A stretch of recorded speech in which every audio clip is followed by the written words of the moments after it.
আসসালামু আলাইকুম বন্ধুরা, সবাইকে স্বাগতম। এই ভিডিও টিউটোরিয়াল ক্লাসে আলোচনা করতেছি সবাত শ্বসনের শাসনিক হার তথা রেসপিরেটরি কোশেন্ট নিয়ে।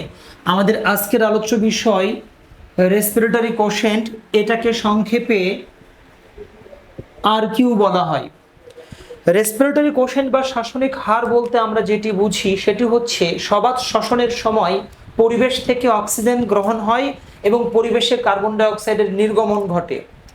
এক অণু গ্লুকোজকে সম্পূর্ণভাবে জারণ করার জন্য আমাদের 6 অণু অক্সিজেনের প্রয়োজন পড়ে এবং আমরা পরিবেশে 6 অণু কার্বন ডাই অক্সাইড ত্যাগ করি। এই যে পরিবেশ থেকে আমরা 6 অণু অক্সিজেন গ্রহণ করলাম এবং 6 অণু কার্বন ডাই অক্সাইড ত্যাগ করলাম, এর অনুপাতকেই বলা হচ্ছে শাসনিক হার বা রেসপিরেটরি কোশেন্ট। অর্থাৎ R Q equal respiratory quotient equal carbon ডাই অক্সাইডের পরিমাণ বাই অক্সিজেনের পরিমাণ। আমরা কত অণু কার্বন ডাই অক্সাইড উৎপন্ন করলাম, পরিবেশে বের করে দিলাম, এবং কত অণু অক্সিজেন পরিবেশ থেকে গ্রহণ করলাম, এর অনুপাতকে বলা হচ্ছে আর কিউ বা রেসপিরেটরি কোশেন্ট। যদি কোনো যৌগের রেসপিরেটরি কোশেন্টের মান 1-এর চাইতে বেশি হয় সেই যৌগটাকে আমরা স্বাস্থ্যসম্মত বলবো। যদি কোনো যৌগের আর কিউ মান 1-এর চাইতে কম হয় সেটি আমরা একটু ঝুঁকিপূর্ণ দ্রব্য বলবো। আমাদের বিভিন্ন ফল শাকসবজিতে যে জৈব অ্যাসিডগুলো থাকে সেই জৈব অ্যাসিডগুলোকে ভেঙে ফেলার জন্য অল্প অক্সিজেনের প্রয়োজন পড়ে এবং তখন শাসনিক হারের মান 1-এর বেশি হয়ে যায়। এই খাদ্যগুলোকে আমরা স্বাস্থ্যসম্মত খাদ্য বলি। আবার চর্বি জাতীয় খাদ্যগুলোকে সম্পূর্ণভাবে জারণ করার জন্য অধিক অক্সিজেনের প্রয়োজন পড়ে। এই যৌগগুলোকে আমরা তুলনামূলক কম স্বাস্থ্যসম্পন্ন বা তুলনামূলক কম উপকারী যৌগ বলে চিহ্নিত করতে পারি। অর্থাৎ আর কিউ থেকে আমরা কোনো যৌগের গুণগত মান সম্বন্ধে একটা ধারণা লাভ করতে পারি। আমরা 3টি এক্সাম্পল দিয়ে আমরা আর কিউ বোঝানোর চেষ্টা করব। প্রথমত শর্করা। এখানে আমরা গ্লুকোজ নিয়ে প্রথমে কথা বলবো বন্ধুরা। আর কিউ অফ গ্লুকোজ, গ্লুকোজের শাসনিক হারের ক্ষেত্রে আমরা দেখব যে গ্লুকোজের সংকেত C6H12O6 এবং গ্লুকোজকে সম্পূর্ণভাবে ভাঙার জন্য আমরা 6 অণু অক্সিজেন গ্রহণ করি এবং এটাকে যখন আমরা ভেঙে ফেলি তখন 6 অণু কার্বন ডাই অক্সাইড তৈরি হয়, প্লাস 6 অণু পানি তৈরি হয়, প্লাস এনার্জি তৈরি হয়। এখন দেখা গেল আমাদের এখানে গ্রহণ হয়েছে 6 অণু অক্সিজেন আর পরিবেশে আমরা নির্গমন করেছি 6 অণু কার্বন ডাই অক্সাইড। অর্থাৎ আর কিউ যদি দেখি আমরা, R Q of glucose equal 6 অণু হচ্ছে কার্বন ডাই অক্সাইড আর 6 অণু হচ্ছে অক্সিজেন। আমরা যদি ইকুয়াল করি দেখব এখানে 1, অর্থাৎ গ্লুকোজের শাসনিক হার 1 এবং এটাকে আমরা স্ট্যান্ডার্ড ধরি। যদি কোনো শাসনিক বস্তুর শাসনিক হার 1-এর বেশি হয় সেটি অধিক স্বাস্থ্যসম্মত, আমরা শুরুতেও বলেছিলাম। আর যদি কোনো যৌগের শাসনিক হার 1-এর কম হয় সেটি কম স্বাস্থ্যসম্পন্ন বা কম উপকারী দ্রব্য হিসেবে আমরা বিবেচনা করতে পারি।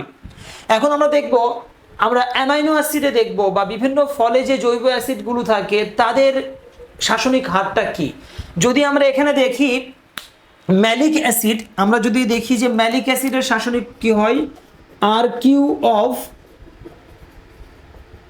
ম্যালিক অ্যাসিড, ম্যালিক অ্যাসিডের সংকেত হচ্ছে C4H6O5 এবং এটিকে সম্পূর্ণভাবে জারণ করতে হলে আমাদের 3 অণু অক্সিজেনের প্রয়োজন পড়ে এবং এটি উৎপন্ন করে আমাদের 4 অণু কার্বন ডাই অক্সাইড প্লাস উৎপন্ন করে আমাদের 3 অণু পানি। বন্ধুরা এখানে লক্ষ্য করো, আমরা পরিবেশ থেকে অক্সিজেন গ্রহণ করেছি কত অণু? 3 অণু। আর আমরা পরিবেশে কার্বন ডাই অক্সাইড ছেড়ে দিয়েছি কত অণু? 4 অণু। অর্থাৎ যদি আমরা আর কিউ বলি, R Q of malic acid equal উৎপন্ন কার্বন ডাই অক্সাইডের পরিমাণ হচ্ছে 4 অণু এবং আমাদের গৃহীত অক্সিজেনের পরিমাণ হচ্ছে আমাদের 3 অণু। এক্ষেত্রে রেজাল্ট আসে 1.33, 1-এর চাইতে বেশি, অর্থাৎ এর শাসনিক হার বেশি। অর্থাৎ ম্যালিক অ্যাসিড যৌগটি অধিক স্বাস্থ্যসম্মত। আমরা যদি সাইট্রিক অ্যাসিড নিয়ে চিন্তা করি, একই ব্যাপার, এটি ফলে থাকে ভিটামিন সি। সাইট্রিক অ্যাসিড এরও শাসনিক হার 1.33। অর্থাৎ সাইট্রিক অ্যাসিডকে শ্বসন পদ্ধতিতে সম্পূর্ণভাবে জারণ ঘটানোর জন্য পরিবেশ থেকে 9 অণু অক্সিজেনের প্রয়োজন পড়ে এবং 12 অণু কার্বন ডাইঅক্সাইড নির্গমন ঘটে। অর্থাৎ এক্ষেত্রে 12 অণু কার্বন ডাইঅক্সাইড আমরা প্রদান করলাম, 9 অণু অক্সিজেন গ্রহণ করলাম। দ্যাটস মিন 12 অণু হচ্ছে কার্বন ডাইঅক্সাইড এবং আমরা গ্রহণ করেছিলাম 9 অণু অক্সিজেন, রেজাল্ট আসে 1.33। অর্থাৎ ম্যালিক অ্যাসিড, সাইট্রিক অ্যাসিড এদের আর কিউ এর মান হচ্ছে 1.33। আমরা যদি ফ্যাটকে নিয়ে একটু চিন্তা করি যে আমাদের ফ্যাটের আর কিউ এর মানটা কত হয়, আমাদের ফ্যাটের আর কিউ এর মানের ক্ষেত্রে আমরা দেখব একটা বস্তু, একটা ফ্যাট আমরা চিন্তা করতেছি, এটা হচ্ছে ট্রাইপালমিটিন। ট্রাইপালমিটিন এটা একটা ফ্যাট বস্তু, এটির সংকেত হচ্ছে C51H98O6। লক্ষ্য করো এই ফ্যাট যৌগটিতে অক্সিজেনের পরিমাণ খুবই কম এবং এই অক্সিজেনকে যদি আমরা এই অক্সিজেন দিয়ে যদি আমরা যৌগটাকে সম্পূর্ণভাবে জারিত করতে চাই তাহলে আমরা পারবো না, বিধায় পরিবেশ থেকে অনেক বেশি অক্সিজেন গ্রহণ করাতে হয় এবং এ সময় পরিবেশ থেকে প্রায় 145 অণু অক্সিজেন গ্রহণ হয় এবং 145 অণু দিয়ে যখন আমরা ট্রাইপালমিটিন যৌগের জারণ ঘটাবো তখন আমাদের কার্বন ডাই অক্সাইড উৎপন্ন হয় 102 অণু কার্বন ডাই অক্সাইড উৎপন্ন হয় এবং আমাদের পানি উৎপন্ন হয় 98 অণু, H2O পানি উৎপন্ন হয় এবং এখানে আমরা কিছু এনার্জিও লাভ করি, এনার্জি। এবার লক্ষ্য করো কার্বন ডাই অক্সাইড কত অণু উৎপন্ন হয়েছে, 102। আমরা অক্সিজেন গ্রহণ করেছি কত, 145। অর্থাৎ ফ্যাট জাতীয় যৌগকে যখন আমরা জারণ পদ্ধতিতে ভাঙতে যাচ্ছি তখন এখানে বন্ধুরা এখানে আমাদের 2 অণুর প্রয়োজন পড়বে। 2 অণু ট্রাইপালমিটিন যৌগকে যখন আমরা 145 অণু অক্সিজেন দিয়ে 102 অণু কার্বন ডাই অক্সাইড, 98 অণু পানি এবং এনার্জি তৈরি করতেছি তখন আমাদের শাসনিক হারের মান দাঁড়াচ্ছে 1-এর কম। অর্থাৎ এক্ষেত্রে আমার কার্বন ডাই অক্সাইড আর কিউ যদি আমরা বলি, চিন্তা করি, অর্থাৎ আর কিউ অফ ট্রাইপালমিটিন ইকুয়াল উৎপন্ন কার্বন ডাই অক্সাইডের পরিমাণ কত হলো, 102 কার্বন ডাই অক্সাইড আর গৃহীত অক্সিজেনের পরিমাণ হচ্ছে 145। এক্ষেত্রে আমাদের রেজাল্ট আসে 0.7। অর্থাৎ এক্ষেত্রে আমাদের শাসনিক হারের মান দাঁড়াচ্ছে 1-এর কম। অর্থাৎ এই যৌগটা আমাদের জন্য অতটা স্বাস্থ্যসম্মত নয়, কারণ এটা ফ্যাট।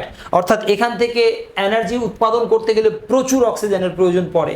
অর্থাৎ যদি আমার সম্ভব হয় অল্প অক্সিজেন সমৃদ্ধ এলাকায় যদি আমরা থাকি তাহলে আমাদেরকে বিভিন্ন ধরনের জৈব অ্যাসিড সমৃদ্ধ খাবারগুলো খেতে হবে। ফলমূল, এই ধরনের ফলমূলে বিভিন্ন ধরনের জৈব অ্যাসিড থাকে, আমরা দেখতে পেলাম কমলা, মালটা, এই ধরনের খাদ্যগুলোতে আমরা বেশি পরিমাণে জৈব অ্যাসিড পাই এবং এগুলোকে অল্প অক্সিজেনের মাধ্যমেই সম্পূর্ণভাবে জারণ ঘটানো সম্ভব।